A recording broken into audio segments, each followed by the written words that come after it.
ಮಾಡುತ್ತೇನೆ ಎಂಬುದಾಗಿ ಒಂದು ಕೆಂಡವನ್ನು ತಗೊಂಡು ಅವನನ್ನು ಕೆಂಡದಲ್ಲಿ ಮುಟ್ಟಿ ಅವನ ಬಾಯಿಯನ್ನು ಶುದ್ಧ ಮಾಡಿ ಮತ್ತೆ ತಿರುಗಿ ಅವನನ್ನು ದೊಡ್ಡ ಪ್ರವಾದಿಯನ್ನಾಗಿ ನೇಮಿಸ್ತಾರೆ. ಅಷ್ಟು ಮಾಡಬೇಕಿದ್ರೆ ಅವನು ಹೇಳಿದಂಥ ಮಾತು, ಈಗೋ ನಾಶವಾದನಲ್ಲ, ನನ್ನ ತುಟಿಗಳು ಅಸಹ್ಯವಾದದನ್ನು ನೋಡಿದಿದೆ, ಆದರೂ ಸೇನಾಧೀಶ್ವರನಾದಂಥ ಯೆಹೋವನನ್ನು ನಾನು ಕಂಡೆ. ದೇವರು ಇದ್ದಕ್ಕಿದ್ದಂಗೆ ಇವನು ಪಶ್ಚಾತ್ತಾಪ ಪಡುವ ಮಾನಸಾಂತರ ಪಡುವಾಗ ದರ್ಶನ ಕೊಡ್ತಾರೆ.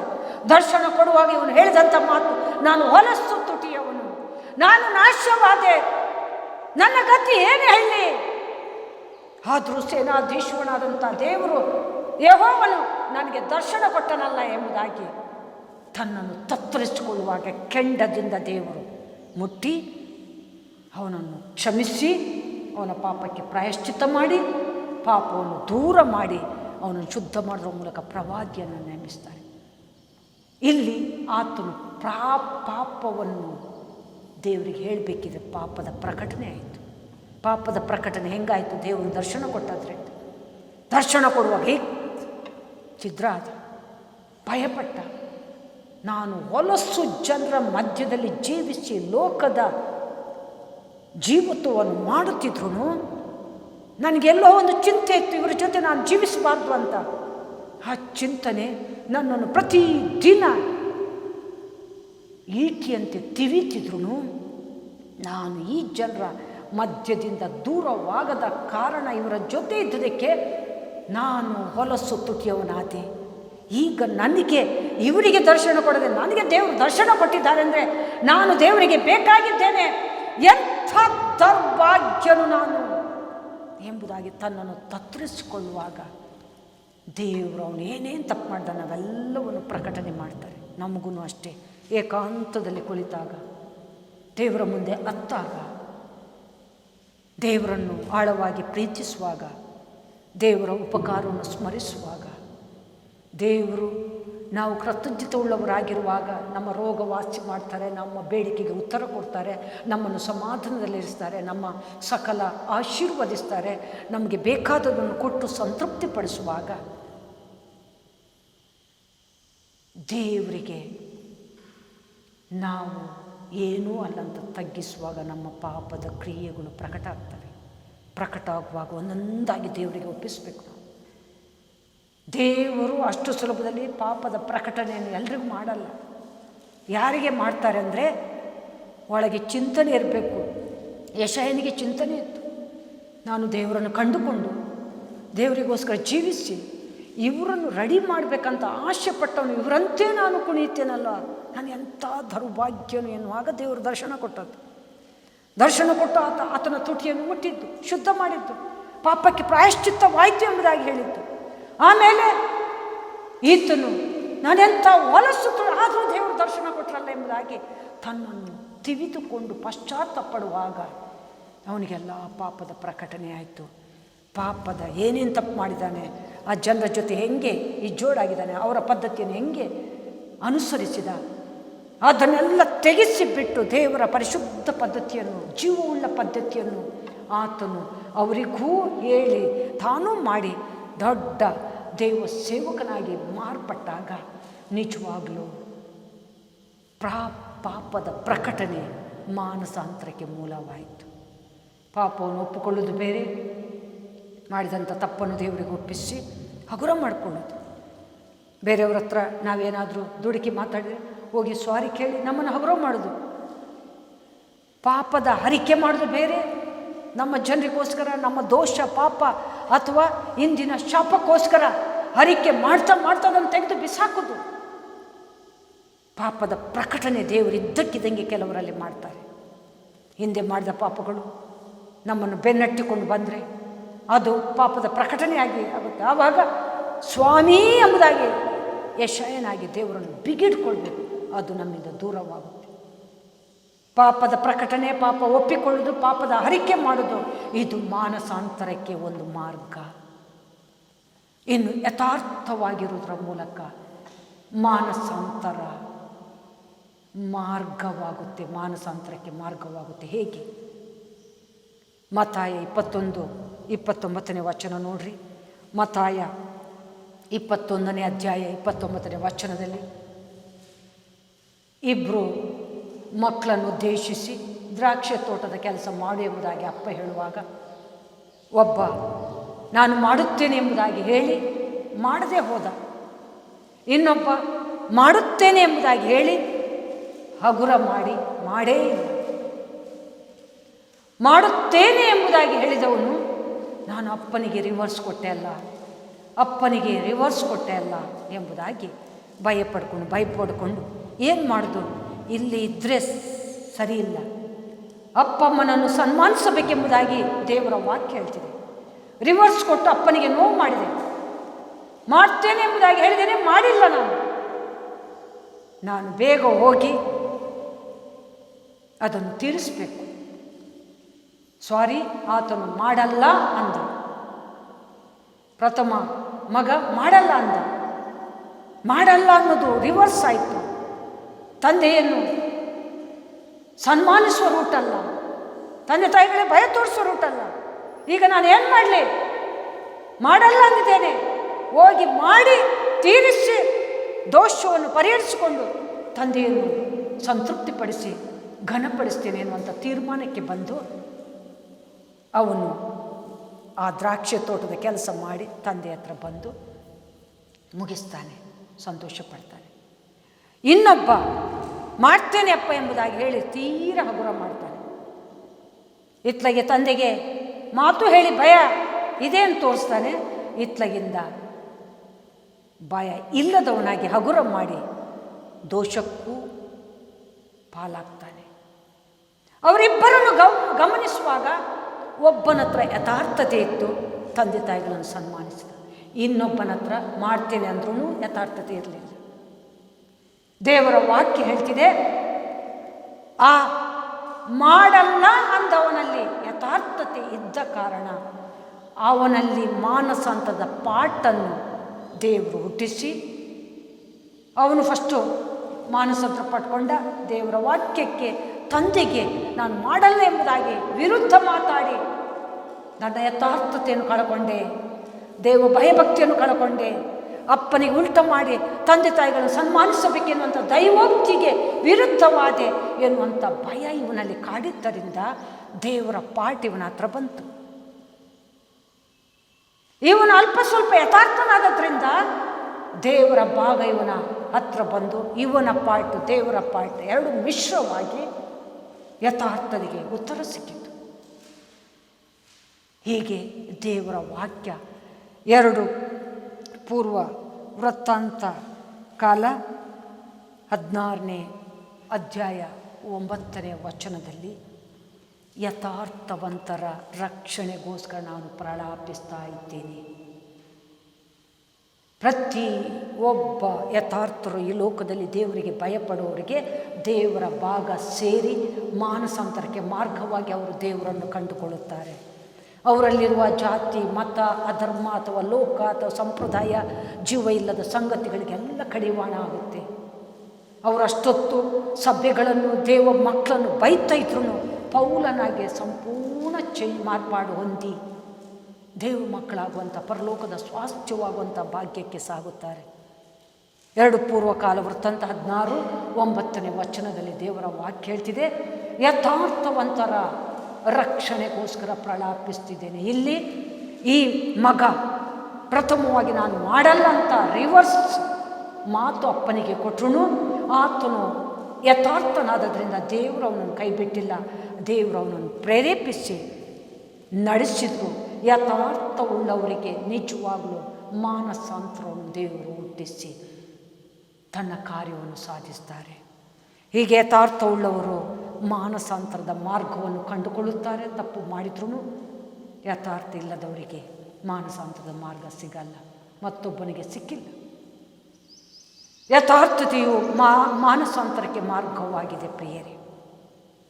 ಹಾಗೆ ಪಾಪಿಷ್ಠರ ನಂಬಿಕೆಯನ್ನು ನೋಡೋದ್ರ ಮೂಲಕ ಮಾನಸಾಂತರಕ್ಕೆ ಒಂದು ಮಾರ್ಗ ಸಿದ್ಧವಾಗಿದೆ. ನಮ್ಮ ಮಧ್ಯದಲ್ಲಿ ತೀರ ಕೊಲೆಘಾತಕರು ಅಥವಾ ಅಸಹ್ಯವಾದದಲ್ಲಿ ಸಂತೋಷಿಸಿದವರು ಅಥವಾ ದುರ್ಭಾಷೆ ಮಾತಾಡೋರು, ಲೋಕ ರೀತಿಯಲ್ಲೇ ತನ್ನ ಜೀವಿತವನ್ನು ಮುಡುಪಾಗಿಟ್ಟವರು ಇದ್ದು ಅವರೇನಾದರೂ ವಿಚಿತ್ರವಾಗಿ ಚೇಂಜ್ ಆಗಿ ದೇವ ಮಕ್ಕಳಾಗುವಂಥ ಭಾಗ್ಯ ಕೆಟ್ಟದನ್ನು ಕಂಪ್ಲೀಟ್ ಹಾಗೆ ಮಾಡಿ ಲೋಕದ ಜೀವ ಇಲ್ಲದ ಸಂಪ್ರದಾಯಗಳಿಗೆಲ್ಲ ಕಡಿವಾಣ ಹಾಕಿ ಮೇಲ್ಲೋಕದ ಜೀವವುಳ್ಳ ಸಂಸ್ಕೃತಿಯನ್ನು ತನ್ನ ಜೀವದಲ್ಲಿ ಪಾಲಿಸಿ ದೇವರನ್ನು ಮೆಚ್ಚಿಸಿ ಆಶೀರ್ವಾದ ಹೊಂದುವಂಥ ಒಬ್ಬ ಪಾಪಿಷ್ಠನನ್ನು ನಾವು ನೋಡುವಾಗ, ಅವನ ನಂಬಿಕೆಯನ್ನು ನಾವು ನೋಡುವಾಗ, ಅಥವಾ ದೆವ್ವ ಹಿಡಿದವರ ನಂಬಿಕೆಯನ್ನು ನೋಡುವಾಗ, ಕುಚೋದ್ಯವಾಗಿ ಅಸಹ್ಯ ಸಂಗತಿಗಳನ್ನು ಮಾಡಿ ಮಾರ್ಪಾಡು ಹೊಂದಿದವರ ಜೀವಿತವನ್ನು ನೋಡುವಾಗ ನಿಜವಾಗಲೂ ನಮ್ಮ ಜೀವಿತ ಏನೂ ಅಲ್ಲ ಎಂಬುದಾಗಿ ನಾವು ಕುಗ್ಗಲ್ಪಟ್ಟವರಾಗಿ ಮಾನಸಾಂತರಕ್ಕೆ ನಡೆಯಲ್ಪಟ್ಟು ಪಾಪಿಷ್ಠರ ನಂಬಿಕೆ ನೋಡೋದ್ರ ಮೂಲಕ ನಮ್ಮ ಭಕ್ತಿ ಅಥವಾ ಮಾನಸಾಂತರ ಅಥವಾ ಪಶ್ಚಾತ್ತಾಪ ನಮ್ಮಲ್ಲೂ ಉತ್ಪತ್ತಿಯಾಗುತ್ತೆ ಎಂಬುದಾಗಿ ದೇವರ ವಾಕ್ಯ ಆಗಿದೆ. ಆ ಇಬ್ಬರು ಮಕ್ಕಳಲ್ಲಿ ದ್ರಾಕ್ಷಿ ತೋಟ ಕೆಲಸ ಮಾಡುತ್ತೇನೆ ಎಂದವನು ಮಾಡಲ್ಲ ಅಂದವನೇ ಮಾಡಿದ್ದು. ಅವರನ್ನೆಲ್ಲ ಅಲ್ಲಿಯ ಭಕ್ತಿ ವೃಂದಗಳನ್ನು ದೇವರು ಉದ್ದೇಶಿಸಿ, ನಿಮಗಿಂತ ಭ್ರಷ್ಟರು ಅಸಹ್ಯವಾದದಲ್ಲಿ ಸಂತೋಷಿಸುವವರನ್ನು, ಕೆಟ್ಟವರನ್ನು, ಕೊಲೆಪಾತಕರನ್ನು ನಾನು ನೋಡಿ ಕರುಣಿಸಿ ಕ್ಷಮಿಸಿ ಅವರಲ್ಲಿ ಮಾನಸಾಂತರವನ್ನು ಹುಟ್ಟಿಸ್ತಿದ್ರೆ ಅವರು ನಿಜವಾಗ್ಲೂ ಪಶ್ಚಾತ್ತಾಪ ಪಡ್ತಿದ್ರು, ನನ್ನ ಮೇಲೆ ನಂಬಿಕೆ ಇಡ್ತಿದ್ರು. ಇವತ್ತು ನೀವು ಪಶ್ಚಾತ್ತಾಪ ಪಡ್ತಾ ಇಲ್ಲ, ನಂಬುತ್ತಾ ಇಲ್ಲ, ನಿಮ್ಮ ಮನಸ್ಸುಗಳು ಕಠಿಣವಾಗಿದೆ. ನಿಮಗಿಂತ ಇವರು ಅನ್ಯರು ನನಗೆ ಶ್ರೇಷ್ಠವಾದವರು, ಲೋಕ ನನಗೆ ಶ್ರೇಷ್ಠವಾಗಿದೆ. ಅವರು ಅಲ್ಪ ಸ್ವಲ್ಪ ಆದ್ರೂ ಭಯ ಪಡ್ತಿದ್ದಾರೆ. ನಿಮ್ಮಲ್ಲಿ ಮಾಡುವ ಅದ್ಭುತ ಸೂಚಕ ಕಾರ್ಯಗಳನ್ನು ನಾನು ಇವರಲ್ಲಿ ಮಾಡ್ತಿದ್ರೆ ಇವರು ಭಯದಿಂದ ನಡುಗಿ ಪಶ್ಚಾತ್ತಾಪಟ್ಟು ನನ್ನನ್ನು ನಂಬ್ತಿದ್ರು. ನಿಮ್ಮಲ್ಲಿ ನಾನು ಅದ್ಭುತ ಸೂಚಕ ಕಾರ್ಯಗಳನ್ನು ಮಾಡಿದನು, ಅನೇಕ ಸಂಗತಿಗಳಿಂದ ನನ್ನ ವಾಕ್ಯದಿಂದ ನಿಮ್ಮಲ್ಲಿ ಮಾತಾಡಿದನು, ನೀವು ಇನ್ನೂ ಮಾರ್ಪಾಡು ಹೊಂದಿಲ್ಲ. ಆದ್ದರಿಂದ ಭ್ರಷ್ಟರೇ, ಅಸಹ್ಯವಾದದನ್ನು ಪ್ರೀತಿಸುವವರೇ, ಇನ್ನಾದರೂ ಪಾಪಿಗಳ ನಂಬಿಕೆಯನ್ನು ನೋಡಿ ಆದರೂ ನೀವು ಮಾನಸಾಂತರ ಪಡ್ರಿ. ಮತ್ತಾಯಿ 21:32 ವಚನದಲ್ಲಿ ಇದನ್ನು ಸ್ಪಷ್ಟವಾಗಿ ದೇವರು ನಮಗೆ ಹೇಳ್ತಾ ಇದ್ದಾರೆ. ಪಾಪಿಗಳ ನಂಬಿಕೆ ನೋಡೋದ್ರ ಮೂಲಕನೂ ಮಾನಸಾಂತರಕ್ಕೆ ಮಾರ್ಗವಾಗುತ್ತೆ. ಅವರನ್ನು ನೋಡುವ ನಾವು ನಡಗಬೇಕು. ಯಾಕಂದರೆ ಅವರಲ್ಲಿ ಹೇಗೆ ಅಂತೂ ತೀರ ಕೆಟ್ಟು ಹೋದ್ರೂ ಮತ್ತೆ ಅವರಲ್ಲಿ ಪರಿಶುದ್ಧ ಜೀವಿತ, ಪರಿಶುದ್ಧ ಮಾರ್ಪಡಕ್ಕೆ ಹೆಂಗೆ ಉತ್ಪತ್ತಿ ಆಯಿತು? ಇದು ದೇವರ ಕಾರ್ಯ. ಹಾಗಾಗಿ ಅವರ ನಂಬಿಕೆಯನ್ನು ನಾವು ನೋಡಿ ನಾವು ಬಲವಾಗಬೇಕೆನ್ನುವಂಥ ಮಾನಸಾಂತರ ಹೃದಯ ನಮ್ಮಲ್ಲಿ ಉತ್ಪತ್ತಿ ಆಗಬೇಕು. ಪಾಪಿಗಳ ನಂಬಿಕೆಯನ್ನು ನೋಡೋದ್ರ ಮೂಲಕ ಮಾನಸಾಂತರಕ್ಕೆ ಮಾರ್ಗವಾಗುತ್ತೆ. ಇನ್ನು ಉಪಕಾರಗಳನ್ನು ಸ್ಮರಿಸುವುದರ ಮೂಲಕ ರೋಮ 2:4 ವಚನದಲ್ಲಿ, ನಾನು ನಿಮಗೆ ಹಿಂದೆ ಮಾಡಿದಂಥ ಉಪಕಾರಗಳನ್ನು, ಅದ್ಭುತಗಳನ್ನು, ಸಹಾಯದ ಹಸ್ತವನ್ನು ಎಣಿಸಿಕೊಂಡು ಈಗ ನಿಮಗೆ ಕಷ್ಟ ಬಂದರೆ ಈಗಲೂ ಧೈರ್ಯವಾಗಿದ್ದುಕೊಂಡು ಹಿಂದೆ ಮಾಡಿದ ದೇವರು ಈಗಲೂ ನನಗೆ ಮಾಡುತ್ತಾರೆ ಎನ್ನುವಂಥ ನಂಬಿಕೆಯಿಂದ ಮುಂದೆ ಸಾಗಿದ್ದೇ ಆದರೆ ನಿಮ್ಮ ಮಧ್ಯದಲ್ಲಿ ಇವತ್ತೂ ಅದ್ಭುತ ಅಥವಾ ಉಪಕಾರ ಆಗುತ್ತೆ.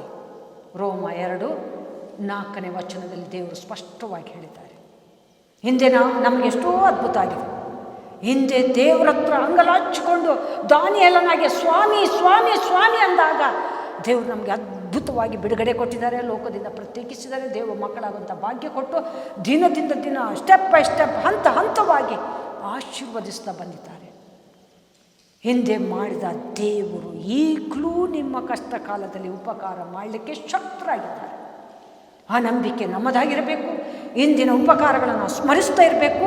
ಹಾಗೇ ಕಷ್ಟ ಕಾಲದಲ್ಲಿ ಗಲಿಬಿಲಿ ಆಗದೆ, ಕಂಗಾಲಾಗದೆ, ದಿಗ್ಭ್ರಮೆಗೊಳ್ಳದೆ, ಸ್ವಾಮಿ ಹಿಂದೆ ನೀನು ಉಪಕಾರ ಮಾಡಿದಿ, ಈಗಲೂ ನೀನು ಮಾಡುತ್ತಿ ಎಂಬುದಾಗಿ ದಾನಿಯೇಲನಾಗಿ, ಯೆಶಾಯನಾಗಿ, ಸತ್ಯವೇದದಲ್ಲಿರುವಂಥ ಭಕ್ತರ ಹಾಗೆ ನಾವು ದೇವರನ್ನು ಕೂಗಿ ಗಟ್ಟಿಯಾಗಿ ನಿರ್ಭಯರಾಗಿದ್ದು, ನಾನು ಆಶೀರ್ವಾದ ಹೊಂದುತ್ತೇನೆ, ಹಿಂದೆ ಮಾಡಿದ ದೇವರು ಈಗಲೂ ನನಗೆ ಉಪಕಾರ ಮಾಡೇ ಮಾಡುತ್ತಾರೆ ಅನ್ನುವಂಥ ನಿಶ್ಚಿಂತತೆಯಲ್ಲಿ ನಾವಿದ್ದು ದೇವರಿಂದ ಉತ್ತರವನ್ನು ಈಸಿಯಲ್ಲಿ ಪಡೆಯುವುದಾದರೆ ನಾವು ನಿಜವಾಗಲೂ ಉಪಕಾರವನ್ನು ಜ್ಞಾಪಕದಲ್ಲಿಟ್ಟುಕೊಂಡು ಮತ್ತೊಂದು ಸಲ ಕಷ್ಟ ಬರುವಾಗ ಆಗಲೂ ಉಪಕಾರಗಳನ್ನು ನೆನೆಸುವುದರ ಮೂಲಕ ಮಾನಸಾಂತರ ಪಟ್ಟು ತಿರುಗಿ ಉಪಕಾರವನ್ನು ಪಡೆಯುವವರಾಗಿರ್ತೀವಿ. ರೋಮ 2:4 ನಮಗೆ ಪದೇ ಪದೇ ದೇವರು ಸಹಾಯ ಮಾಡ್ತಾರೆ. ಆದರೆ ಪದೇ ಪದೇ ದೇವರು ಸಹಾಯ ಮಾಡಿದನ್ನು ಮರೆತು ಬಿಟ್ಟು ಪದೇ ಪದೇ ದೈವ ನ್ಯೂನ್ಯತೆಯಲ್ಲಿ ಇಲ್ಲದೆ ಹೋದರೆ ಪದೇ ಪದೇ ದೇವರು ಕುಕ್ಕುತ್ತಾ ಬರ್ತಾರೆ. ಯಾಕಂದರೆ ಸೈತಾನ ನೋಡು, ಈಗ ನೀನು ಇಷ್ಟೆಲ್ಲ ಮಾಡಿದ್ಯಲ್ಲ, ನೀನು ನ್ಯೂನ್ಯತೆಯಲ್ಲಿ ಅವನು ನಾವು ಕುಗ್ಗಿ ಹೋಗಲಿಕ್ಕೆ ಹಾಳಾಗಲಿ ತಾಳ ಹಾಕ್ತಾನೆ. ಆವಾಗ ಇದು ನನ್ನ ಮಗು, ಇದನ್ನು ಹಂಗೆ ಬಿಡಬಾರ್ದಂತ ಚೂರು ಮೆತ್ತಗೆ ಚಿಕ್ಕ ನಮ್ಮ ಮಕ್ಕಳಿಗೆ ಮೆತ್ತಗೆ ಹಿಂಗೆ ಕೊಡ್ತೀವಿ. ಇದು ಜೋರಾಗಿ ಕೊಟ್ಟರೆ ಎಲ್ಲಿ ಗಾಯ ಆಗುತ್ತೋ, ಎಲ್ಲಿ ರಕ್ತ ಹಿಪ್ಪುಕೊಡುತ್ತೋ ಎಂಬುದಾಗಿ ಚಿಕ್ಕದಾಗಿ ಕೊಡ್ತೀವಿ. ತೀರ ಕೆಟ್ಟ ಸಿಟ್ಟಲ್ಲಿ ಮಕ್ಕಳು ತೀರ ಹಾಳಾಗ್ತಿದ್ದಾರೆ, ಹಿಡಿತಕ್ಕೆ ಬರಲ್ಲ ಅನ್ನುವಾಗ ಜೋರಾಗಿ ಹೋಗ್ತೀವಿ ನಾವು. ಅದರ ಮೊದಲು ಅದು ಚಿಕ್ಕ ಮಕ್ಕಳನ್ನು ನೋಡುವಾಗ ಹೊಡಿಲಿಕ್ಕೆ ಮನಸ್ಸೇ ಬರಲ್ಲ. ಅವರ ಮನಸ್ಸುಗಳನ್ನು, ಅವರ ಒಂದು ಪುಟ್ಟತನವನ್ನು ನೋಡುವಾಗ, ಮುದ್ದುತನವನ್ನು ನೋಡುವಾಗ ಹೋಗಲಿ ಬಿಡ್ರಿ ಅನ್ನುವ ರೀತಿಯಲ್ಲಿ ಕ್ಷಮೆನೇ ನಮ್ಮಲ್ಲಿ ಉತ್ಪತ್ತಿ ಆಗುತ್ತೆ. ಹಾಗೆ ದೇವರು ಚಿಕ್ಕದಾಗಿ ಪೆಟ್ಟು ಕೊಡ್ತಾರೆ, ದೊಡ್ಡದಾಗಿ ಪೆಟ್ಟು ಕೊಡಲ್ಲ.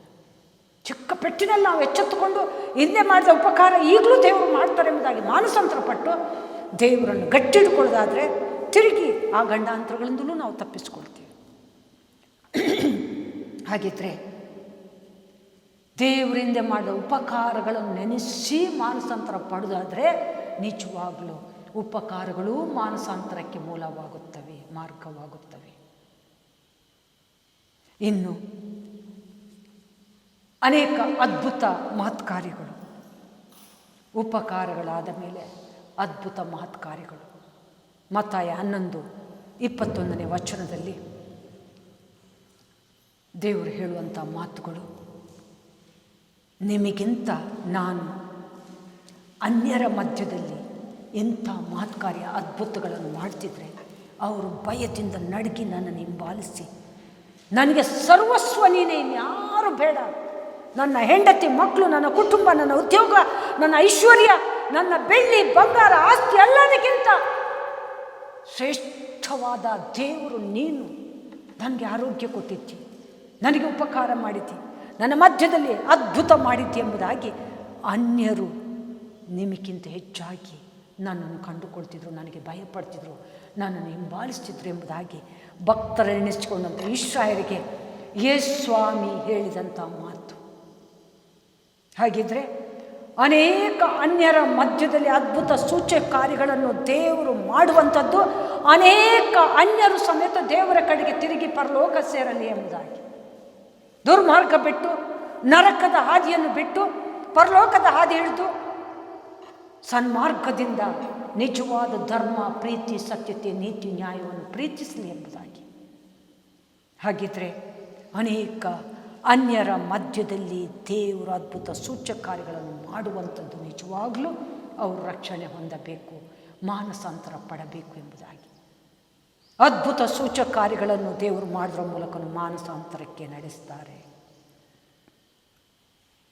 ಮತ್ತು ನಾವು ನೋಡುವುದಾದರೆ 2 ಕೊರಿಂಥ 7:10 ಪೌಲನು ಆ ಕೊರಿಂಥ ವಿಶ್ವಾಸಗಳನ್ನು ಖಂಡಿಸಿ, ಗದರಿಸಿ, ಎಚ್ಚರಿಸಿ ಪತ್ರಿಕೆ ಮೂಲಕ ಅವರಿಗೆ ಮುನ್ಸೂಚನೆ ಕೊಡುವಾಗ ಅವರು ಬಿಕ್ಕಿ ಬಿಕ್ಕಿ ಅಳ್ತಾರೆ. ಬಿಕ್ಕಿ ಬಿಕ್ಕಿ ಅಳುವುದೇನಕ್ಕೆ? ಅದು ನಿಜವಾದಂಥ ಮಾನಸಾಂತರ. ತಮ್ಮಲ್ಲಿರುವ ಎಲ್ಲ ತಪ್ಪುಗಳನ್ನು ಅರ್ಥ ಮಾಡಿಕೊಂಡು, ಎಂಥ ಅವಿವೇಕಿಗಳು ನಾವು, ಪೌಲನು ನಮ್ಮನ್ನು ಖಂಡಿಸಿ, ಗದರಿಸಿ, ಎಚ್ಚರಿಸುವಂಥ ಸ್ಥಿತಿಗೆ ಬಂದೇ ಹೊರತು ನಮಗಾಗಿ ದೇವರಾತ್ಮ ತಿಳಿಯಪಡಿಸಿದನು. ಅನೇಕ ಭಕ್ತರು ನಮ್ಮನ್ನು ಎಚ್ಚರಿಸಿದನು, ನಾವು ಸರಿ ಹೋಗದೆ ಹೋದೆವಲ್ವ ಎನ್ನುವಂಥ ಚುಚ್ಚುವಿಕೆ ಪೌಲನ ಖಂಡಿಸಿ, ಗದರಿಸಿ, ಎಚ್ಚರಿಕೆಯ ಪತ್ರಿಕೆಯಲ್ಲಿ ಇವರಿಗೆ ಉತ್ಪತ್ತಿಯಾಗುತ್ತೆ. ಅಲ್ಲಿ ಇವರು ನಿಜವಾಗ್ಲೂ ಮಾನಸಾಂತರ ಪಡ್ತಾರೆ, ಬಿಕ್ಕಿ ಬಿಕ್ಕಿ ಅಳ್ತಾರೆ. ಅಳುವಂಥ ಸ್ಥಿತಿಗತಿಗಳನ್ನು ಈತನು ತಿಳಿದುಕೊಂಡು ಇದು ನಿಜವಾಗ್ಲೂ ದೇವರ ಚಿತ್ತಾನುಸಾರವಾದಂಥ ದುಃಖ ಹೊರತು ನಿಮ್ಮಷ್ಟಕ್ಕೆ ನೀವು ಬಿಕ್ಕಿ ಬಿಕ್ಕಿ ಹತ್ತದ್ದಲ್ಲ. ಈ ದೇವರ ಚಿತ್ತಾನುಸಾರವಾದಂಥ ದುಃಖ, ಮಾನಸಾಂತರ ನಿಮ್ಮನ್ನು ಅತ್ಯಧಿಕವಾಗಿ ರಕ್ಷಣೆಗೆ ಮೂಲ ಮಾಡುತ್ತೆ. ಇದು ನಿಮ್ಮಷ್ಟಕ್ಕೆ ಸುರಿಯಲ್ಪಟ್ಟ ಕಣ್ಣೀರಲ್ಲ, ದೇವರ ಚಿತ್ತಾನುಸಾರವಾದಂಥ ದುಃಖ. ಹಾಗಿದ್ರೆ ಪ್ರಿಯರೇ, ದೇವರ ಚಿತ್ತಾನುಸಾರವಾದಂಥ ದುಃಖ ಸಮೇತ ಮಾನಸಾಂತರಕ್ಕೆ ಮಾರ್ಗ ಮಾಡುತ್ತೆ. ಆ ರೀತಿಯಲ್ಲಿ ಅವರು ಬಿಕ್ಕಿ ಬಿಕ್ಕಿ ಅತ್ತಾಗ, ಮಾನಸಾಂತರ ಪಟ್ಟಾಗ ಅವರಲ್ಲಿ ಥರದ ಜೀವಿತ ಉತ್ಪತ್ತಿ ಆಯಿತು. ಮೊದಲಿಂದಾಗಿ ಎಚ್ಚರಿಕೆ ಜೀವಿತ. ಇಷ್ಟೊತ್ತು ನಾವು ಅಜ್ಞಾನಿಗಳಾಗಿ ಎಚ್ಚರ ಇಲ್ಲದೆ ನಿದ್ದೆ ಮಾಡುತ್ತಾ ಜೀವಿಸ್ತಿದ್ದೆವು, ಸತ್ತವರಾಗಿದ್ದೆವು. ಪೌಲನ ಮೂಲಕ ದೇವರು ನಮ್ಮನ್ನು ಖಂಡಿಸಿ, ಗದರಿಸಿ, ಎಚ್ಚರಿಸಿ, ಎಚ್ಚರ ಮಾಡಿದರು, ಜೀವ ಕಳೆ ಕೊಟ್ಟರು. ಇನ್ನು ನಾವು ಸತ್ತವರಲ್ಲ. ಕ್ರಿಸ್ತನ ನಿಮಿತ್ತ ಪೌಲನ ವಾಕ್ಯೋಪದೇಶದಿಂದ, ದೇವರ ಮಹಾಕೃಪೆಯಿಂದ ನಾವು ಎಚ್ಚರದ ಜೀವಿತವನ್ನು ಸಾಗಿಸಬೇಕು. ಎಚ್ಚರದ ಜೀವಿತ ಬಂದು ಮನೋವ್ಯತೆಯ ಜೀವಿತ. ಅಷ್ಟೊತ್ತು ಒಟ್ಟಾರೆ ಜೀವಿಸ್ತಿದ್ರು. ಯಾವಾಗ ಪೌಲ ಖಂಡಿಸಿ, ಗದರಿಸಿ, ಎಚ್ಚರಿಸಿದ್ನೋ, ಒಬ್ರಿಗೊಬ್ಬರು ಮನೋವ್ಯತೆಯಿಂದ ಪ್ರಾರ್ಥಿಸಿ ದೇವರ ಅನ್ಯೋನ್ಯತೆಯಲ್ಲಿ ಜೀವಿಸುವಂಥ ಮಹಾಭಾಗ್ಯ ಸಿಕ್ಕಿತ್ತು. ಪ್ರಯಾಸದ ಜೀವಿತ. ಅಷ್ಟೊತ್ತು ನಾನು, ನಂದು ಸ್ವಾರ್ಥ, ನನ್ನ ಹೊಟ್ಟೆ ಎಂಬುದಾಗಿ ನೋಡ್ತಾ ಇದ್ರೆ, ಯಾವಾಗ ಪೌಲ ಖಂಡಿಸಿ, ಗದರಿಸಿ, ಎಚ್ಚರಿಸಿ ಪತ್ರಿಕೆಯಲ್ಲಿ ಮಾನಸಾಂತರಕ್ಕೆ ನಡೆಸಿ ಬಿಕ್ಕಿ ಬಿಕ್ಕಿ ಹತ್ತರೋ, ಆವಾಗ ಇವರಲ್ಲಿ ನೀತಿಗೆ ಹಸಿದು ಬಾಯಾರಿ ಜೀವಿಸುವಂಥ ಪ್ರಯಾಸದ ಜೀವಿತ ಬಂತು. ಭಯಭಕ್ತಿಯ ಜೀವಿತ. ಅಷ್ಟೊತ್ತು ಭಯ ಇಲ್ಲದೆ ನಮ್ಮಂತೆ ದೇವರು ಎಂಬುದಾಗಿ ಭಾವಿಸಿದ್ರು. ಆದರೆ ಯಾವಾಗ ಪೌಲ ಖಂಡಿಸಿ, ಗದರಿಸಿ, ಎಚ್ಚರಿಸಿದ್ನೋ, ಆವಾಗ ದೇವರ ಸನ್ನಿಧಾನಕ್ಕೆ ಹೋಗುವಾಗ, ದೇವರ ಸಮಕ್ಷಮದಲ್ಲಿ ನಿಂತಾಗ, ದೇವ ಸೇವಕರು ದೇವರ ವಾಕ್ಯವನ್ನು ಪ್ರವಾದನೆ ಮೂಲಕ ನುಡಿಯುವಾಗ ಅವರು ನಡುಗುತ್ತಾ ದೇವರನ್ನು ಸೇವಿಸಿದರು. ಭಯದಿಂದ ನಡುಗುತ್ತಾ, ಮಾಂಸ ಖಂಡಗಳೇ ಕಂಪಿಸುವ ಮಟ್ಟಿಗೆ ನಡುಗುತ್ತಾ ದೇವರನ್ನು ಸೇವಿಸಿದರು. ಇಂಥ ಭಯದ ಜೀವಿತ ಆ ಕೊರಿಂಥ ವಿಶ್ವಾಸಿಗಳಲ್ಲಿ ಉತ್ಪತ್ತಿಯಾಯಿತು. ಹಾಗೆ ಹಂಬಲದ ಜೀವಿತ. ಅಷ್ಟೊತ್ತು ನಂದು, ನಂದು, ನಾನು, ಅವರು ಬೇರೆ, ಇವರು ಬೇರೆ. ಯಾವಾಗ ಇವರು ಮಾನಸಾಂತರ ಪಟ್ಟರು, ಬಿಕ್ಕಿ ಬಿಕ್ಕಿ ಹತ್ತರೋ, ಆವಾಗ ಒಂದೇ ತಾಯಿ ಮಕ್ಕಳಂತೆ ಹಂಬಲದ ಜೀವಿತ ಅವರಲ್ಲಿ ಉತ್ಪತ್ತಿಯಾಯಿತು. ಹಾಗೆ ರೋಷದ ಜೀವಿತ, ಆತ್ಮಿಕ ರೋಷ. ಇದುವರೆಗೆ ನಾಶವಾಗುತ್ತಿರುವಂಥ ಆತ್ಮಗಳಿಗೋಸ್ಕರ ನಾವು ಚಿಂತಿಸಿಲ್ಲ, ದುಃಖಿಸಿಲ್ಲ. ಇವತ್ತು ನಮ್ಮನ್ನು ರಕ್ಷಿಸಿದ ದೇವರು ಅವರನ್ನು ರಕ್ಷಿಸಬೇಕೆಂಬುದಾಗಿ ನಮ್ಮನ್ನು ರಾಯಭಾರಿಗಳನ್ನಾಗಿ ಮಾಡಿ ತರತರದ ಜೀವಿತದಲ್ಲಿ ನಮ್ಮನ್ನು ಬಡವೆಚ್ಚರಿಸುವಾಗ ನಾವು ನಿಜವಾಗಲೂ ಆತ್ಮಿಕ ರೋಷವುಳ್ಳವರಾಗಿ ನಾಶವಾಗುತ್ತಿರುವ ಆತ್ಮಗಳಿಗೋಸ್ಕರ, ನರಕ ಸೇರುವ ಆತ್ಮಗಳಿಗೋಸ್ಕರ, ಲೋಕ ರೀತಿಯಲ್ಲಿ ಜೀವಿಸುವಂಥ ಆತ್ಮಗಳಿಗೋಸ್ಕರ ದುಃಖಿಸಿ ಪ್ರಾರ್ಥಿಸಿ ದೇವರಿಗೆ ಒಪ್ಪಿಸಬೇಕು ಅನ್ನುವಂಥ ಪ್ರಕಟಣೆ ಅವರಲ್ಲಿ ಆಗುವಾಗ ಆತ್ಮಿಕ ರೋಷ ಹೆಚ್ಚಾಯಿತು. ಹಾಗೆ ಪ್ರತ್ಯೇಕತೆ ಜೀವಿತ. ಪ್ರತ್ಯೇಕತೆ ಜೀವಿತ ಅಂದರೆ ಲೋಕದವ್ರದ್ದು ಇಜ್ಜೋಡಿಯಾಗಿ ಲೋಕದವ್ರು ತೂ ಮಾಡ್ತಿದ್ರು, ಇತ್ಲಾಗಿದ್ದ ಸತ್ಯವೇದದ್ದು ಮಾಡ್ತಾಯಿದ್ರು. ಸತ್ಯವೇದ ಅಂದರೆ ಜೀವವುಳ್ಳ ಪದ್ಧತಿ, ಜೀವವುಳ್ಳ ದೇವರನ್ನು ಆತ್ಮದಲ್ಲಿ ಆರಾಧಿಸುವಂಥದ್ದು, ಒಂದು ಜಡ ವಸ್ತುವನ್ನು ಆರಾಧಿಸುವಂಥದ್ದಲ್ಲ.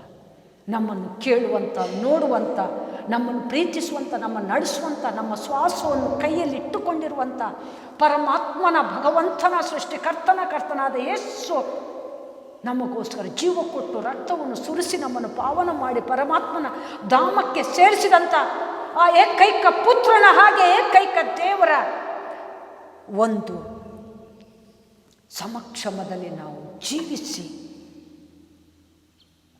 ಸಾಗುವಾಗ ನಾವು ಲೋಕದವರಲ್ಲ ಎಂಬುದಾಗಿ ಪ್ರತ್ಯೇಕಿಸಲ್ಪಟ್ಟ ಜನಾಂಗ, ಪ್ರತ್ಯೇಕಿಸಲ್ಪಟ್ಟಂಥ ಜೀವಿತ ಎಂಬುದಾಗಿ ನಾವು ಪ್ರತ್ಯೇಕಿಸಲ್ಪಡ್ತೀವಿ.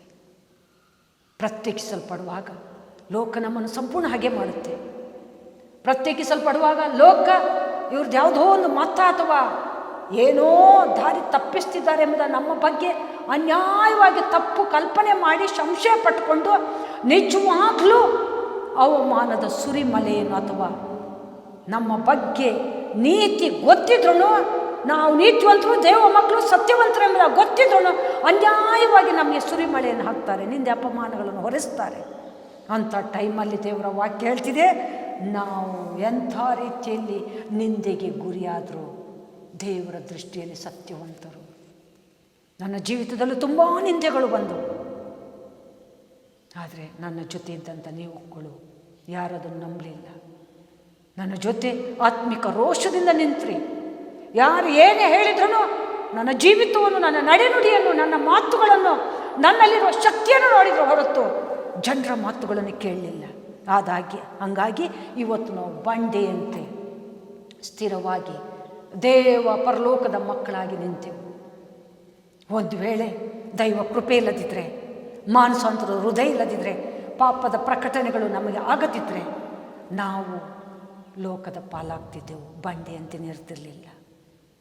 ಇವತ್ತು ನಮಗೆ ದೇವರನ್ನು ನಂಬಿದ ಮೇಲೆ ದೇವರ ನಿಮಿತ್ತ ಶಿಲುಬೆ, ಸಂಕಟಗಳು, ನಿಂದೆ, ಅಪಮಾನಗಳು ಎಷ್ಟೋ ಬಂದವು. ಅದ್ಯಾವುದನ್ನು ನಾವು ಲೆಕ್ಕಕ್ಕೆ ತಗೊಂಡಿಲ್ಲ. ಕ್ರಿಸ್ತನ ನಿಮಿತ್ತ, ದೇವರ ನಿಮಿತ್ತ ಕಷ್ಟವೆಂಬುದಾಗಿ ಭಾವಿಸಿ ನಮ್ಮ ಓಟವನ್ನು ಓಡಿಸುತ್ತಾ ಜಯ ವೀರರಾಗಿ ಇವತ್ತು ಪ್ರಯಸ್ತರಾಗಿ ಬಂಡೆಯಂತೆ ನಿಂತಿದ್ದೇವೆ. ಅಂದರೆ ದೇವರ ಮಹಾಕೃಪೆ. ನಮ್ಮದಾಗಿ ಏನೂ ಇಲ್ಲ, ನಮ್ಮಲ್ಲಿ ದೇವರ ಪ್ರಯತ್ನವೇ. ನಮ್ಮ ಹಿಂದಿನ ಸ್ಥಿತಿಗತಿಗಳನ್ನು ನೋಡೋಣ.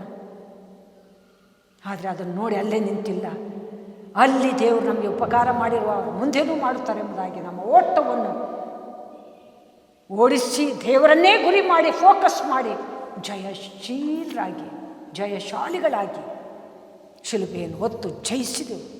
ಇವತ್ತು ಜಯ ಧ್ವಜವನ್ನು ಎತ್ತಿಕೊಂಡು ದೇವರನ್ನು ಪ್ರಕಟಿಸುವುದರಲ್ಲಿ ಸ್ವಾರ್ಥರಹಿತ ಜೀವಿತ ಮಾಡಿ ನಮ್ಮನ್ನು ನಾವು ಸಂತೋಷಪಡಿಸ್ತಿದ್ದೇವೆ. ಇದು ಆತ್ಮಿಕ ಜೀವಿತ ಅಥವಾ ಲೋಕದಿಂದ ಪ್ರತ್ಯೇಕಿಸಲ್ಪಟ್ಟಂಥ ಜೀವಿತ. ಇನ್ನೂ ನಾವು ಸತ್ಯವನ್ನು ತಿಳ್ಕೊಂಡೂ ಲೋಕದಲ್ಲಿ ಜೋಡಾಗುತ್ತಿದ್ದೆವು. ಲೋಕದ ನಿರ್ಜೀವ ಕರ್ಮಗಳನ್ನು ಅನುಸರಿಸ್ತಿದ್ದೆವು. ಲೋಕದ ಸಂಪ್ರದಾಯದಲ್ಲಿ ಪಾಲು ತೆಗೆದುಕೊಳ್ಳುತ್ತಿದ್ದೆವು. ಲೋಕದವರು ಬೈತಾರೆ, ನಮ್ಮನ್ನು ಅವಹೇಳನ ಮಾಡ್ತಾರೆ, ನಮ್ಮನ್ನು ತಳ್ಳಿ ಬಿಡ್ತಿದ್ದಾರೆ ಎಂಬುದಾಗಿ ಲೋಕಕ್ಕೆ ಧೃತಿದ್ದೆವು. ಲೋಕದ ಅಧಿಕಾರಿ, ಲೋಕದ ಅಧಿಪತಿ ಸೈತಾನ ಅದೇ ರೀತಿಯಲ್ಲಿ ಬೆತ್ತಕ್ಕೆ ನಮ್ಮನ್ನು ಲೋಕಕ್ಕೆ ಎಳಿತಾ ಇದ್ದಾನೆ. ಆದರೆ ಪರಲೋಕದ ಅಧಿಪತಿ ಪರಮಾತ್ಮ ಅವರು ಮೆತ್ತಗೆ ಲೋಕದಿಂದ ನಮ್ಮನ್ನು ಪ್ರತ್ಯೇಕಿಸ್ತಿದ್ದಾರೆ. ಮಗನೇ, ಮಗಳೇ, ಕುಟುಂಬವೇ, ನನ್ನ ಪ್ರಾಣವೇ, ನನ್ನ ಮಕ್ಕಳೇ, ನನ್ನ ಪ್ರಿಯರೇ, ನನ್ನ ಪ್ರಿಯತಮ್ಮೆ, ಲೋಕ ನಿನ್ನನ್ನು ದ್ವೇಷಿಸಿರು, ನೀನು ಕಂಗೆಡಬೇಡ, ನಾನು ನಿನ್ನನ್ನು ಪ್ರೀತಿಸ್ತಿದ್ದೇನೆ. ಲೋಕ ನಿನಗೆ ಮಮತೆ ತೋರಿಸದೆ, ಪ್ರೀತಿ ತೋರಿಸದೆ ಹೋದ್ರು ನಾನು ನಿನಗೆ ಮಮತೆ ತೋರಿಸ್ತಿದ್ದೇನೆ, ಪ್ರೀತಿ ತೋರಿಸ್ತಿದ್ದೇನೆ. ನೀನು ನನ್ನವನು. ಆದ್ದರಿಂದ ಲೋಕ ನಿನ್ನನ್ನು ದ್ವೇಷಿಸ್ತಿದೆ. ಲೋಕ ದ್ವೇಷಿಸಿರೋ ಪರವಾಗಿಲ್ಲ, ನೀನು ನನಗೋಸ್ಕರ ನಿಂತದ್ದೇ ಆದರೆ ನೀನು ಲೋಕಕ್ಕೆ ಯಾರೆಂಬುದಾಗಿ ನಾನು ನಿನ್ನನ್ನು ತೋರ್ಪಡಿಸ್ತೀನಿ. ನನ್ನ ಮನೆಯಲ್ಲಿ ನನ್ನನ್ನೆಲ್ಲ ಬರ್ತಾ ಬರ್ತಾ ಬರ್ತಾ ಹಾಗೆ ಮಾಡಿದರೆ ನನ್ನ ಮನೆಯವರು ಮಾತ್ರ ನನ್ನನ್ನು ಪ್ರೀತಿಸಿದರು. ಆದರೆ ಎಲ್ಲ ಆದ ಮೇಲೆ ನನ್ನನ್ನು ಫಸ್ಟ್ ಯಾರು ಹಾಗೆ ಮಾಡಿದ್ರು ಅವರು ನನ್ನನ್ನು ಪ್ರೀತಿಸುವಾಗ ನನ್ನ ಮನೆಯವರು ಮೆತ್ತಗೆ ಹಾಗೆ ಮಾಡಲಿಕ್ಕೆ ಶುರು ಮಾಡಿದರು. ಎಲ್ಲ ಉಲ್ಟಪಲ್ಟ. ಅದು ಒಂದು ರೀತಿಯಲ್ಲಿ ಟೆಸ್ಟಿಂಗ್, ಮತ್ತೊಂದು ರೀತಿಯಲ್ಲಿ ಸೈತಾನನ ಕುತಂತ್ರ. ಆವಾಗ ನಾವು ಅವರ ಪ್ರೀತಿಯನ್ನು ನೋಡ್ತೀವೋ ಅಥವಾ ಲೋಕದ ಪ್ರೀತಿಯನ್ನು ನೋಡ್ತೀವೋ ಅಥವಾ ನಮ್ಮ ದೇವರ ಪ್ರೀತಿಯನ್ನು ನೋಡ್ತೀವೋ. ಯಾರೂ ನಮ್ಮನ್ನು ಮುಂದೆ ತಂದಿಲ್ಲ, ಯಾರೂ ನಮ್ಮನ್ನು ಸ್ಟಡಿಯಾಗಿ ನಿಲ್ಲಿಸಿಲ್ಲ, ಯಾರೂ ನಮಗೆ ಪ್ರೀತಿ ತೋರಿಸಿಲ್ಲ, ಯಾರೂ ನಮ್ಮನ್ನು ಉಂಡು ತಿಂದು ಬದುಕಿಸಿ ಮೇಲಕ್ಕೆ ಉನ್ನತಿಗೆ ತಂದಿಲ್ಲ. ಅದು ನಮ್ಮ ದೇವರು ಮಾಡಿರುವಾಗ ನಾವು ಯಾರನ್ನು ನೋಡೋದು ಬೇಡ, ದೇವರನ್ನು ಮಾತ್ರ ನೋಡೋಣ. ನಮ್ಮ ನೀತಿ, ನಮ್ಮ ನ್ಯಾಯ, ನಮ್ಮ ಸತ್ಯತೆ, ನಮ್ಮ ದೇವರು ಹೇಳಿರುವಂಥ ಜೀವವುಳ್ಳ ಧರ್ಮ, ಜೀವವುಳ್ಳ ಸಂಪ್ರದಾಯ, ಪರಲೋಕದ ಹಾದಿ ಇವತ್ತು ನಮ್ಮನ್ನು ಉನ್ನತಿಗೆ ತಂದಿದೆ. ಅದು ಯಾರೂ ನಮ್ಮನ್ನು ತಂದವರಲ್ಲ. ಹಾಗಿರುವಾಗ ನಾವು ಯಾರನ್ನು ನೋಡದೆ ನಮ್ಮನ್ನು ಉನ್ನತಿಗೆ ತಂದಂಥ ದೇವರನ್ನು ನೋಡಿ ಅವರ ಆಶೆಯನ್ನು ಮತ್ತು ಅವರಿಗೆ ತೀರಿಸುವಂಥ ಋಣ ಏನು? ನಮ್ಮ ಹಾಗೆ ಅನೇಕರು ರಕ್ಷಿಸಲ್ಪಡಬೇಕು, ಅನೇಕರು ಪರಲೋಕ ಸೇರಬೇಕು. ಇದಕ್ಕೆ ಅನೇಕ ವಿರೋಧದ ಮಾತುಗಳು. ನೀನು ಹಾಗೆ ಮಾಡಿ ಪ್ರಯೋಜನ ಏನು? ಸ್ಟೇಜ್ ಮೇಲೆ ನಿಂತು ಪ್ರಯೋಜನ ಏನು? ನಮ್ಮನ್ನು ನೋಡಲ್ವಾ? ಅಥವಾ ನಮ್ಮದು ನೆನಪರಲ್ವಾ? ನಾವೊಂದು ಇದ್ದೇವಲ್ವಾ? ಅದಕ್ಕಾದರೂ ನೀನು ಹೈಡಾಗಬೇಕಲ್ವ ಅಂತ ಎಷ್ಟೇ ಮಾತುಗಳು ಬಂದ್ರೂ ನಾವು ಅದನ್ನು ನೋಡೋದು ಬೇಡ. ನಾಳೆ ಇವ್ರ ಲೆಕ್ಕ ಕೇಳಲಿಕ್ಕಿಲ್ಲ. ನಮ್ಮ ದೇವರು ನಮ್ಮ ವಿಶ್ವದಲ್ಲಿ ಲೆಕ್ಕ ಕೊಡಲಿಕ್ಕಿದೆ. ಲೆಕ್ಕ ಕೇಳ್ತಾರೆ. ನಾವು ಅವರಿಗೆ ಭಯಪಡಬೇಕು. ಇವರಿಗೆ ಭಯಪಡೋದಲ್ಲ, ನಾವು ಲೋಕಕ್ಕೆ ಭಯಪಡೋದಲ್ಲ, ದೇವರಿಗೆ ಭಯಪಡಲೇಬೇಕು. ಮಗಳೇ, ನಿನಗೆ ನಾನೆಲ್ಲ ಸ್ವರ ಕೊಟ್ಟೆ, ಜ್ಞಾನ ಕೊಟ್ಟೆ. ನೀನು ಎಷ್ಟು ಮಟ್ಟಿಗೆ ನನ್ನ ಜನರನ್ನು ನನಗೆ ಒಪ್ಪಿಸಿದ್ದಿ. ನಾನು ಎಲ್ರಿಗೋಸ್ಕರ ರಕ್ತ ಸುರಿಸಿದ್ದೇನೆ, ಎಲ್ರಿಗೋಸ್ಕರ ನಾನು ಶಿಲುಬೆಯಲ್ಲಿ ತ್ಯಾಗ ಮಾಡಿದ್ದೇನೆ, ಎಲ್ರಿಗೋಸ್ಕರ ಬೇನೆ ತಿಂದಿದ್ದೇನೆ. ಎಲ್ಲರ ಪಾಪ ದ್ರೋಹವನ್ನು ನಾನು ಹೊತ್ತುಕೊಂಡು ಅವರನ್ನು ಕ್ಷಮಿಸಿ ಅವರನ್ನು ನನ್ನ ರಕ್ತದಿಂದ ಶುದ್ಧೀಕರಿಸಿ ಪಾವನ ಮಾಡಿದ್ದೇನೆ. ಆ ಋಣವನ್ನು ನೀನು ತೀರಿಸ್ತಿ ಎಂಬುದಾಗಿ ನಿನ್ನನ್ನು ನಾನು ಸಂಪೂರ್ಣ ಕರೆದು ಪ್ರತ್ಯೇಕಿಸಿ ಗಟ್ಟಿಯಾಗಿ ನಿಲ್ಲಿಸಿರುವಾಗ ನಿನಗಿವತ್ತು ಲೋಕದವರೇ ಅಥವಾ ಸುತ್ತಮುತ್ತಲ ಜನರೇ ಅಥವಾ ಮನೆಯವರೇ ದೊಡ್ಡದಾದ್ರ ನಾನು ದೊಡ್ಡದಾಗಿಲ್ವಾ? ನಿನ್ನನ್ನು ಇಕ್ಕಟ್ಟಿನಿಂದ ಬಿಡಿಸಿದವರು ಯಾರು? ಕಷ್ಟ ಕಾಲದಲ್ಲಿ ಮೊರೆ ಇಟ್ಟಾಗ ಉತ್ತರ ಕೊಟ್ಟವರು ಯಾರು? ನಿನ್ನನ್ನು ಸಮೃದ್ಧಿಯಾಗಿ ಬೆಳೆಸಿದವರು ಯಾರು? ನಿನಗೆ ಪರಲೋಕದ ಜ್ಞಾನ ಭೂಲೋಕದಲ್ಲಿ ಕೊಟ್ಟವರು ಯಾರು? ಇದನ್ನೆಲ್ಲ ಮರೆತು ಬಿಟ್ಟ್ಯಾ? ಆದಷ್ಟು ನೀನು ನನ್ನ ಋಣವನ್ನು ತೀರಿಸಲಿಕ್ಕೆ ಪ್ರಯಾಸ ಪಡು. ಇಂಥೆಲ್ಲ ಎಚ್ಚರಿಕೆ ಜೀವಿತ. ಆ ಕೊರಿಂಥ ವಿಶ್ವಾಸಿಗಳು ಬಿಕ್ಕಿ ಬಿಕ್ಕಿ ಅಳುವಾಗ ಮಾನಸಾಂತರದಿಂದ ಉತ್ಪತ್ತಿ ಆಯಿತು. ಪ್ರಿಯರೇ, ನಮ್ಮಲ್ಲೂ ಮಾನಸಾಂತರ ಪಡುವಾಗ ನಮ್ಮ ಕುಟುಂಬದ ಬಗ್ಗೆ ನಮಗೆ ಚಿಂತೆ ಆಗುತ್ತೆ. ಕುಟುಂಬ ದೇವರ ಕಡೆಗೆ ತಿರುಗಿದ ಮೇಲೆ ನಮ್ಮ ಸುತ್ತಮುತ್ತಲು ಅಥವಾ ನಮ್ಮ ಒಂದು ರಾಜ್ಯ ನನಗೆ ಈಗ ಸ್ವಾಮಿ ಕರ್ನಾಟಕದಲ್ಲಿ ನೀತಿಗೋಸ್ಕರ ಹಸಿದು ಬಾಯಾರಿತಿದ್ದಾರೆ.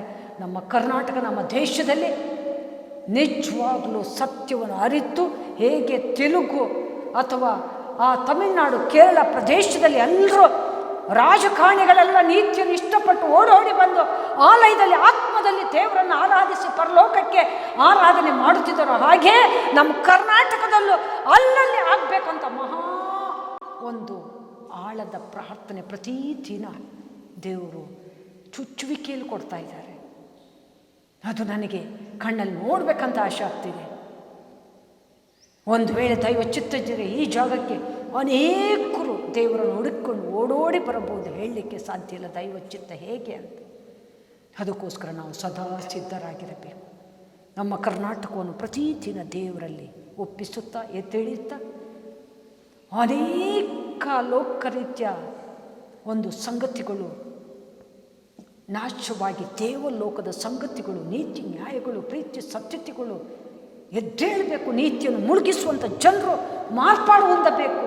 ಕಪಟ ವಂಚನೆಯಿಂದ ತುಂಬಲ್ಪಟ್ಟಂಥ ನಮ್ಮ ಜನಗಳು ನೀತಿ ನ್ಯಾಯದಲ್ಲಿ ತುಂಬಲ್ಪಡಬೇಕೆನ್ನುವಂಥ ಪ್ರಾರ್ಥನೆ ನಮ್ಮಲ್ಲಿ ಸದಾ ಇರಬೇಕು. ಇದು ದೇವರು ನಮಗೆ ಕೊಟ್ಟಿರುವಂಥ ಮಾತ್ರವಾದಂಥ ದಾಹ.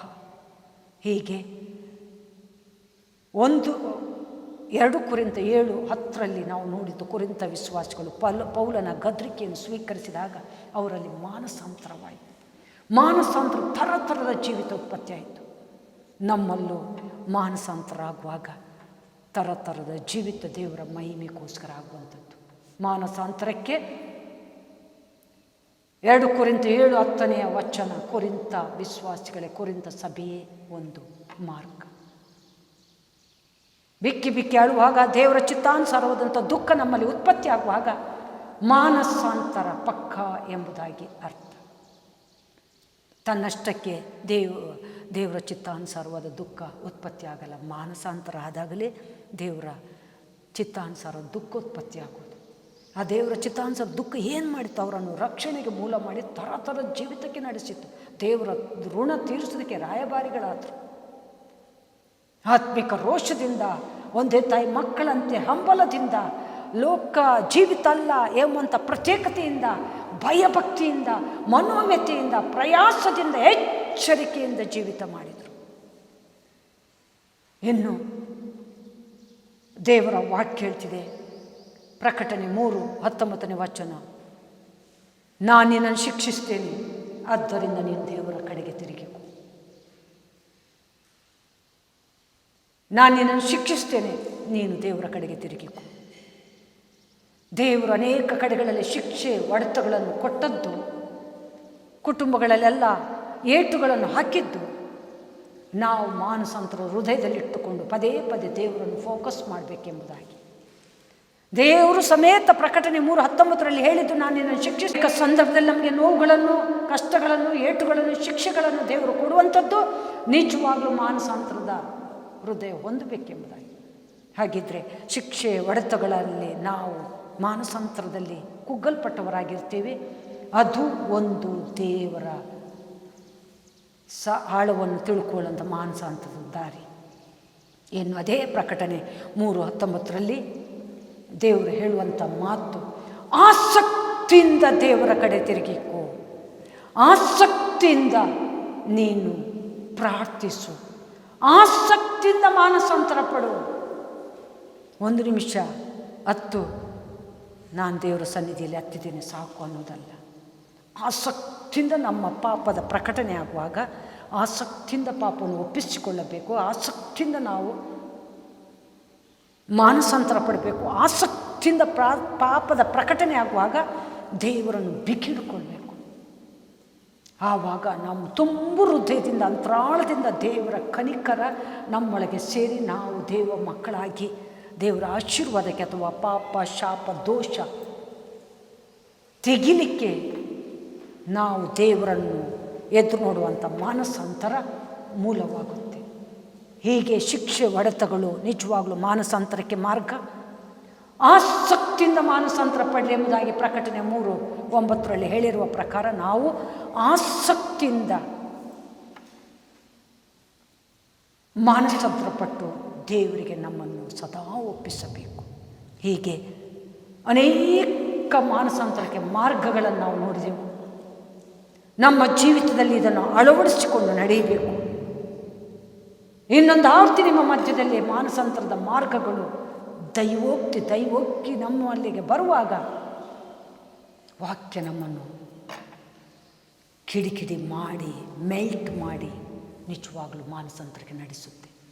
ಆಡಿದ್ದನ್ನು ತಿರಸ್ಕರಿಸಿ ಪಶ್ಚಾತ್ತಾಪಡುವಾಗ ಮಾನಸಾಂತರಕ್ಕೆ ಸಾಕ್ತೀವಿ. ಅಯೋಗ್ಯತೆಯನ್ನು ಗ್ರಹಿಸುವಾಗ ಮಾನಸಾಂತರಕ್ಕೆ ಸಾಕ್ತೀವಿ. ಪಾಪವನ್ನು ಒಪ್ಪಿಕೊಳ್ಳುವಾಗ ಮಾನಸಾಂತರಕ್ಕೆ ಸಾಕ್ತೀವಿ. ಪಾಪ ಅರಿಕೆ ಮಾಡುವಾಗ ಮಾನಸಾಂತರಕ್ಕೆ ಸಾಕ್ತೀವಿ. ಪಾಪ ಪ್ರಕಟಣೆ ಆಗುವಾಗ ಮಾನಸಾಂತರಕ್ಕೆ ಸಾಕ್ತೀವಿ. ಅದೊಂದು ಮಾರ್ಗ. ಯಥಾರ್ಥವಾಗಿರುವವರನ್ನು ದೇವರು ಬಿಡಲ್ಲ. ಮಾನಸಾಂತರ ಯಥಾರ್ಥವಾಗಿರುವವರಿಗೆ ಮಾರ್ಗವಾಗಿರುತ್ತೆ. ಪಾಪಿಗಳ ನಂಬಿಕೆಯನ್ನು ನೋಡೋದ್ರ ಮೂಲಕ ಮಾನಸಾಂತರ. ಹಾಗೆ ದೇವರ ಉಪಕಾರಗಳನ್ನು ಮತ್ತೆ ಮತ್ತೆ ಪಡೆದು ಧೈರ್ಯ ತಂದುಕೊಂಡು ಸಾಗುವಾಗ ಮಾನಸಾಂತರ ನಮಗೆ ಹೆಲ್ಪ್ ಮಾಡುತ್ತೆ. ದೇವರು ಮತ್ತೆ ಮತ್ತೆ ಉಪಕಾರ ಮಾಡದೆ ನಾವು ಮಾನಸಾಂತರದಲ್ಲಿ ಇರಬೇಕೆಂಬುದಾಗಿ ಅನೇಕ ಅದ್ಭುತ ಸೂಚಕ ಕಾರ್ಯಗಳನ್ನು ಇಸ್ರಾಯೇಲ್ ಮಧ್ಯ ಮಾಡಿದ ಅನ್ಯರ ಮಧ್ಯದಲ್ಲಿ ನಮ್ಮ ಮಧ್ಯದಲ್ಲಿ ದೇವರು ಮಾಡಿದ್ದು ನಿಜವಾಗಲೂ ನಾವು ಮಾನಸಾಂತರ ಪಟ್ಟಿದ್ದಕ್ಕೆ. ಹಾಗೆ ದೇವರ ಚಿತ್ತಾನುಸಾರವಾದಂಥ ದುಃಖ ನಮ್ಮಲ್ಲಿ ಉತ್ಪತ್ತಿಯಾಗಿ ಮಾನಸಾಂತರದಿಂದ ಮುಂದೆ ಹೋದದ್ದು ನಿಜವಾಗಲೂ ಮಾರ್ಗ. ಅದು ಮಾತ್ರವಲ್ಲ, ಆಸಕ್ತಿಯಿಂದ ನಾವು ಮಾನಸಾಂತರ ಪಡಬೇಕು. ನಾನು ನಿನ್ನನ್ನು ಶಿಕ್ಷಿಸ್ತೇನೆ, ಹೊಡಿತೀನಿ, ಶಿಕ್ಷೆ ಮಾಡುವ ಕೈಯೇ ವಾಸಿ ಮಾಡೋದು. ಹಾಗಿದ್ದರೆ ಮಾನಸಾಂತರದ ಕೆಲವು ಮಾರ್ಗಗಳು ದೇವರ ಶಿಕ್ಷೆಯೂ ಇರುತ್ತೆ. ಆಸಕ್ತಿಯಿಂದ ಮಾನಸಾಂತರ ಪಡಬೇಕು. ಎಲ್ಲ ರೀತಿಯಲ್ಲಿ ನಾವು ಮಾನಸಾಂತರದಲ್ಲೇ ಸದಾ ಇರಬೇಕು. ಇಂದಿನ ಒಂದು ದೈವೋಕ್ತಿಯ ಅದ್ಭುತವಾದಂಥ ಜ್ಞಾನದ ಭಾಗ ಮಾನಸಾಂತರದ ಮಾರ್ಗಗಳು. ನಮಗಿವೆಲ್ಲ ಅನುಭವವಾಗಿದೆ. ಇತರಿಗೆ ಅನುಭವ ಆಗೋದಕ್ಕೋಸ್ಕರ ನಾವು ರಾಯಭಾರಿಗಳಾಗಿ ಪ್ರಾರ್ಥನೆಯಲ್ಲಿ ಇದನ್ನು ಸಾಧಿಸಬೇಕು. ಅದಕ್ಕೆ ಮೊದಲಾಗಿ ನಾವು ಮಾನಸಾಂತರ ಸದಾ ಇರಬೇಕು. ನಮ್ಮಲ್ಲಿ ಯಾವುದೇ ಒಬ್ಬುವಿಕೆ, ಒಣಹೆಮ್ಮೆ, ಚಲ್ ಕುಣಿಯುವುದು ಅಥವಾ ಚಿಕ್ಕ ಮಕ್ಕಳಂತೆ ಆಟ ಆಡೋದು, ನಮ್ಮ ಬುದ್ಧಿ ನಮಗೆ ಸರಿ ಎಂಬುದಾಗಿ ಜೀವಿಸುವುದು ಅಥವಾ ಅಹಂಕಾರದಿಂದ ಗದ್ಗದಿಂದ ಒಣಹೆಮ್ಮೆಯಿಂದ ಮಾತಾಡೋದು, ನಾವು ತುಂಬಿದವರು ಹೆಮ್ಮೆ ಪಡೋದು, ಇವೆಲ್ಲ ಮಾನಸಾಂತರಕ್ಕೆ ಮೂಲ ಅಲ್ಲ. ಯಾವಾಗ ನಾವು ತಗ್ಗಲ್ಪಟ್ಟು ದೀನತ್ವದಲ್ಲಿರ್ತೀವೋ ನಮ್ಮಲ್ಲಿ ಸದಾ ಮಾನಸಾಂತರ ಇರುತ್ತೆ. ಮಾನಸಾಂತರಕ್ಕೆ ಮಾರ್ಗಗಳು ನಮ್ಮನ್ನು ಅಪ್ಪಿಕೊಂಡು ಬರುವಾಗ ನಾವು ಮಾನಸಾಂತರವನ್ನು ಬಿಡಬಾರ್ದು. ಮಾನಸಾಂತರ ನಮಗೆ ಅನೇಕ ವಿಷಯಗಳು ಪ್ರಕಟವಾಗುವಾಗ ಅದರಲ್ಲೇ ನಾವು ಸಾಗಬೇಕು. ಮಾನಸಾಂತರದಲ್ಲಿರುವುದು ದೇವರಿಗೆ ಇಷ್ಟವ ಯಜ್ಞ. ದೇವರ ಕರುಣೆಗೆ, ದಯೆಗೆ ಮೂಲ ಆಗ್ತೀವಿ. ಅನೇಕರನ್ನು ರಕ್ಷಿಸೋದಕ್ಕೆ ಮೂಲ ಆಗ್ತೀವಿ. ಎಂದಿನ ದೈವೋಕ್ತಿ. ಆದ್ದರಿಂದ ನಮ್ಮ ಕಣ್ಣುಗಳನ್ನು ಮುಚ್ಚಿ ಕೇಳಿದಂಥ ವಚನಗಳನ್ನು ನಾವು ಮಾತ್ರ ಅಲ್ಲ, ನೋಡುವಂಥ, ಕೇಳುವಂಥ, ಹಾಗೆ ವೀಕ್ಷಿಸುವಂಥ ಎಲ್ಲ ವೀಕ್ಷಕರು, ಪ್ರಾಣಗಳು, ಎಲ್ಲ ದೇವ ಕೃಪೆಯ ಮಕ್ಕಳು ದೇವರಿಗಾಗಿ ಜೀವಿಸಿ ಸದಾ ತಗ್ಗಲ್ಪಟ್ಟವರಾಗಿ, ಮುರಿಯಲ್ಪಟ್ಟವರಾಗಿ ದೀನತ್ವದಿಂದ ದೇವರನ್ನು ಮೆಚ್ಚಿಸಲಿ.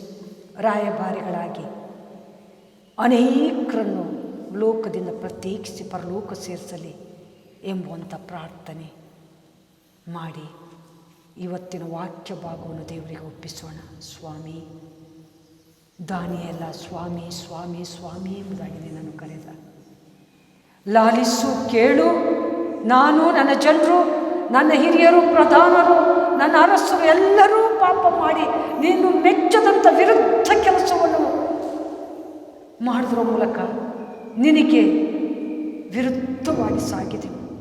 ನೀನು ಅನೇಕ ಭಕ್ತರ ಮೂಲಕ, ದೇವ ಸೇವಕರ ಮೂಲಕ, ಪ್ರವಾದಿಗಳ ಮೂಲಕ ನಮ್ಮನ್ನು ಎಚ್ಚರಿಸಿರು, ನಾವು ಕೇಳಲೇ ಇಲ್ಲ, ಅದನ್ನು ಹಗುರ ಮಾಡಿದೆವು ಎಂಬುದಾಗಿ ಹೇಳುತ್ತಾ ತನ್ನ ಜನರಿಗೋಸ್ಕರ, ತನಗೋಸ್ಕರ ತತ್ತರಿಸಿಕೊಂಡು ಸ್ವಾಮಿ ಕೇಳು ಕೇಳು ಕೇಳು, ಲಾಲಿಸು, ರಕ್ಷಿಸು ಎಂಬುದಾಗಿ ಬೇಡಿದಂಥ ಆ ತಗ್ಗಿದ ಸ್ವಭಾವ ಈ ಸಂದರ್ಭ ಸ್ಮರಿಸಿಕೊಂಡು ನಾವು ಅದೇ ರೀತಿಯಲ್ಲಪ್ಪ ಈ ಪ್ರಿಯ ಸಭೆಯನ್ನು, ನಿನ್ನೆಲ್ಲ ಭಕ್ತ ಸಭೆಯನ್ನು, ನಮ್ಮ ಜನರನ್ನು, ನಮ್ಮ ಕುಟುಂಬಗಳನ್ನು, ನಮ್ಮ ಸುತ್ತಮುತ್ತಲಿನ ಜನರನ್ನು, ನಮ್ಮ ತಾಲೂಕು, ರಾಜ್ಯ, ದೇಶ, ಇಡೀ ರಾಷ್ಟ್ರ, ವಿಶ್ವವನ್ನೇ ಅಪ್ಪ ನಿನಗೆ ಒಪ್ಪಿಸ್ತಿದ್ದೇವೆ ಸ್ವಾಮಿ. ಎಲ್ಲರೂ ನಿನ್ನವರೇ, ಎಲ್ಲರಿಗೋಸ್ಕರ ಜೀವ ಕೊಟ್ಟು, ಎಲ್ಲರಿಗೋಸ್ಕರ ರಕ್ತ ಸುರಿಸಿದ್ದೆ. ಎಲ್ಲರೂ ಪಾವನವಾಗಿ ಪರಲೋಕ ಸೇರಬೇಕು. ಭೂಲೋಕ ತ್ಯಜಿಸುವಾಗ ಶಾಶ್ವತದ ಪಟ್ಟಣ ಅದು ಪರಲೋಕ ಸ್ವರ್ಗ ಎಂಬುದಾಗಿ ಎಲ್ಲರೂ ತಿಳ್ಕೊಳ್ಳಬೇಕು. ಎಲ್ಲರೂ ಪರಿಶುದ್ಧತೆಯಲ್ಲಿ ಸಾಗಬೇಕೆಂಬುದಾಗಿ ನಿನ್ನ ಚಿತ್ತವಾಗಿರುವಾಗ ಸ್ವಾಮಿ, ಅದನ್ನು ಮಾಡೋದಕ್ಕೋಸ್ಕರ ನಮ್ಮನ್ನು ನೀನು ಆರಿಸಿಕೊಂಡಿದ್ದಿ, ರಾಯಭಾರಿಗಳನ್ನಾಗಿ ಮಾಡಿದ್ದಿ. ಇವತ್ತು ಮನೋವ್ಯತೆಯ ನಾಶವಾಗುತ್ತಿರುವ ಆತ್ಮಗಳ ದಾಹ ಕೊಟ್ಟು ಅದಕ್ಕೋಸ್ಕರ ಅಪ್ಪ ಹೌದು ಚಿಂತಿಸುವ ಹಾಗೆ, ಜವಾಬ್ದಾರಿ ತಗೊಳ್ಳುವ ಹಾಗೆ ನಮ್ಮನ್ನು ಬಡ್ದೆಚ್ಚರಿಸ್ತಾ ಬಂದಿ. ಅದಕ್ಕಾಗಿ ಸ್ತೋತ್ರ. ಇಂದಿನ ವಾಕ್ಯದ ಭಾಗ, ಇಂದಿನ ಪ್ರಾರ್ಥನೆ, ಇಂದಿನ ನಿನ್ನ ದೈವೋಕ್ತಿ ಅಪ್ಪ ಭಕ್ತರ ಸಾಕ್ಷಿಗಳು, ನಮ್ಮ ಸಾಕ್ಷಿಗಳು ಅನೇಕರನ್ನು ತಿಳಿಯಲಿ, ಅನೇಕರನ್ನು ಮಾರ್ಪಡಿಸಲಿ, ಅನೇಕರನ್ನು ದುರ್ಮಾರ್ಗದಿಂದ ಸನ್ಮಾರ್ಗಕ್ಕೆ ನಡೆಸಲಿ, ಅನೇಕರ ನರಕದಿಂದ ಪರಲೋಕಕ್ಕೆ ಸೇರಿಸಲಿ ಅಪ್ಪ. ಅನೇಕರ ಆತ್ಮೀಯ ಕಣ್ಣುಗಳು ತೆರೆಯಲ್ಪಡಲಿ ಸ್ವಾಮಿ. ಈ ವಾಕ್ಯ ಫಲಿಸಲಿ, ಪರಲೋಕದಲ್ಲಿ ನಮಗೆ ಫಲ ಸಿಗಲಿ. ಅದಕ್ಕೋಸ್ಕರ ಭೂಲೋಕದಲ್ಲಿ ನಾವು ನಿನ್ನ ಋಣ ತೀರಿಸುವ ಮಕ್ಕಳಾಗಿ ನಮ್ಮನ್ನು ಪ್ರತಿದಿನ ಬರೆದೆಚ್ಚರಿಸು, ಮಾರ್ಪಡಿಸು ಅಪ್ಪ. ಅಂತರಾಳದ ಪ್ರಾರ್ಥನೆಯನ್ನು ಕೇಳುತ್ತೆ, ಅದಕ್ಕಾಗಿ ಸ್ತೋತ್ರ. ಈ ವಿಷಯದಲ್ಲಿ ನಮ್ಮ ಒಬ್ಬೊಬ್ಬರನ್ನು ಎಳೆದು ಮುರಿದು ಉಪಯೋಗಿಸಿಕೊಳ್ತಿ, ಸಾಧನ ಮಾಡುತ್ತೆ, ಅದಕ್ಕಾಗಿ ಸ್ತೋತ್ರ. ಕೇಳಿಕೊಂಡ ವಾಕ್ಯದ ಪ್ರಕಾರ, ಸಾಕ್ಷಿಗಳ ಪ್ರಕಾರ, ಭಕ್ತರ ಪ್ರಕಾರ, ಸಭೆಗಳ ಪ್ರಕಾರ ನಮ್ಮ ಸಭೆಯನ್ನು, ನಮ್ಮನ್ನು, ನಮ್ಮ ಜನರನ್ನು, ನಮ್ಮ ಹೌದು ಸ್ವಾಮಿ ಪಟ್ಟಣಗಳನ್ನು, ತಾಲೂಕು, ರಾಜ್ಯ, ದೇಶ, ರಾಷ್ಟ್ರ, ಇಡೀ ವಿಶ್ವದಲ್ಲಿ ನೀನು ಕಾಯುತ್ತೆ, ಅದಕ್ಕಾಗಿ ಸ್ತೋತ್ರ. ಎಲ್ಲರನ್ನು ರಕ್ಷಿಸ್ತೀನಿ. ದೊಡ್ಡ ಸಮೂಹದೊಂದಿಗೆ, ಕೋಟ್ಯಾನು ಕೋಟಿ ಆತ್ಮಗಳೊಂದಿಗೆ, ಪ್ರಾಣಗಳೊಂದಿಗೆ ಮುಖಾಮುಖಿಯಾಗಿ ನಿನ್ನನ್ನು ಆರಾಧಿಸುವಂಥ ಸೌಭಾಗ್ಯವನ್ನು ಪರಲೋಕದಲ್ಲಿ ನಮ್ಮೆಲ್ಲರಿಗೂ ನಮ್ಮ ಪ್ರಾರ್ಥನೆಗೆ ಉತ್ತರವಾಗಿ ಸಿಗುವ ಫಲದೊಂದಿಗೆ ಅಪ್ಪ ನೀನು ಮೈ ಮುಂದುಕೊಳ್ಳುತ್ತಾ ನಮ್ಮನ್ನು ಸಂತೃಪ್ತಿಪಡಿಸಲಿಕ್ಕಿದ್ದೆ, ಅದಕ್ಕಾಗಿ ಸ್ತೋತ್ರ. ಘನ ಮಾನ ಮಹಿಮೆಪ್ಪ ನಿನಗೆ ತಂದೆ, ನಿನಗೆ ನಿನ್ನ ಕಾರ್ಯ ಮಾತ್ರ ನೆರವೇರು. ನಮ್ಮ ಮಧ್ಯದಲ್ಲಿ ಚಲಿಸಿದಕ್ಕಾಗಿ ಸ್ತೋತ್ರ. ನಮ್ಮನ್ನು ಸಂತೃಪ್ತಿಪಡಿಸಿದಕ್ಕಾಗಿ ಸ್ತೋತ್ರ. ವಾಕ್ಯದ ಭಾಗದಲ್ಲಿ ನೀನಿದ್ದು, ನೀನೇ ನುಡಿದು, ನೀನೇ ಮೈಬಂದುಕೊಂಡು ಹಾಗೆ ಸ್ವಾಮಿ ಅಳ್ಪಳನ್ನು ಆಶೀರ್ವದಿಸಿದೆ. ಮುಂದಿನ ದಿನಗಳಲ್ಲಿ ಫಲಿಸುವಂತೆ ಮಾಡಿ ಅನೇಕರನ್ನು ಸನ್ಮಾರ್ಗಕ್ಕೆ ಸೇರಿಸು. ನಮ್ಮ ಭಿನ್ನವನ್ನು ತೀರಿಸು. ವಿಜ್ಞಾಪನೆಗೆ ಮೊರೆ ಕೊಡು, ಕಿವಿ ಕೊಟ್ಟದ ಕಾಣಿಸ್ತು. ಅಂದು ದಾನಿಯೇಲನಿಗೆ ನೀನು ನನ್ನ ಪ್ರಿಯನೆಂಬುದಾಗಿ ಹೇಳಿದಾಗ ನಮ್ಮನ್ನು ಪ್ರಿಯರೆಂಬುದಾಗಿ ಹೇಳಿ ಕರೆದಂಥ ದೇವರೇ ನಿನಗೆ ಸ್ತೋತ್ರ ಸ್ವಾಮಿ. ಘನ ಮಾನವನಪ್ಪ ನಿನಗೆ. ನಮ್ಮ ಪ್ರಾರ್ಥನೆ ಕೇಳುವ ದೇವರೇ, ಮುಂದಿನ ದಿನಗಳಲ್ಲಿ ಈ ಒಂದು ಪರ್ವತದಲ್ಲಿ ನಮ್ಮ ಜನರು ಸೇರುತ್ತಾ ನಿನ್ನ ಮಹಿಮೆಯನ್ನು ಕಾಣುತ್ತಾ ಪರಲೋಕ ಸೇರುವಾಗಿ ಸಹಾಯ ಮಾಡೋ ದೇವರೇ ಸ್ತೋತ್ರ ಸ್ವಾಮಿ. ಘನ ಮಾನವನಪ್ಪ ಸಂತೋಷದಿಂದ ಸಲ್ಲಿಸ್ತಿದೆ, ಹೃದಯಪೂರ್ವಕವಾಗಿ ಸಲ್ಲಿಸ್ತಿದೆ. ಉತ್ತರ ಪಡ್ಕೊಡುತ್ತಾ ಅಪ್ಪ ಆ ಪ್ರಜ್ಞೆ ನಮಗೆ ಅನುಗ್ರಹಿಸಿದ ಕಾಣಿಸ್ತು. ನಮ್ಮಲ್ಲಿ ಸದಾ ಮಾನಸಾಂತರ ಹೃದಯವನ್ನು ಅನುಗ್ರಹಿಸಿ ಮಾನಸಾಂತರದ ಮಾರ್ಗಗಳನ್ನು ಎಂದು ನಾವು ತಿಳ್ಕೊಂಡದ್ರಿಂದ ಅದನ್ನು ಸದಾ ಧರಿಸಿಕೊಂಡು ನಿನ್ನ ಪ್ರೇರೇಪಣೆ ಅಪ್ಪ ಎಲ್ಲವನ್ನು ಮರೆತು ನಿನಗೆ ವಿಧೇಯರಾಗುವಂಥ ಶಕ್ತಿ ನಮ್ಮೆಲ್ಲರಿಗೂ, ನಮ್ಮನ್ನು ಕೇಳುವಂಥ ದೈವೋಕ್ತಿಯನ್ನು ಸ್ವೀಕರಿಸುವ ಎಲ್ಲ ಪ್ರಾಣಿಗಳು ನೀನೇ ಕೊಟ್ಟಪ್ಪ. ನೀನೇ ಮೈ ಹೊತ್ತುಕೊಳ್ಳಬೇಕು. ಯೇಸು ದಿವ್ಯ ನಾಮದಲ್ಲಿ ಬೇಡಿ ಹೊಂದಿದ್ದೇನೆ ನಮ್ಮ ಪರಮ ತಂದೆ.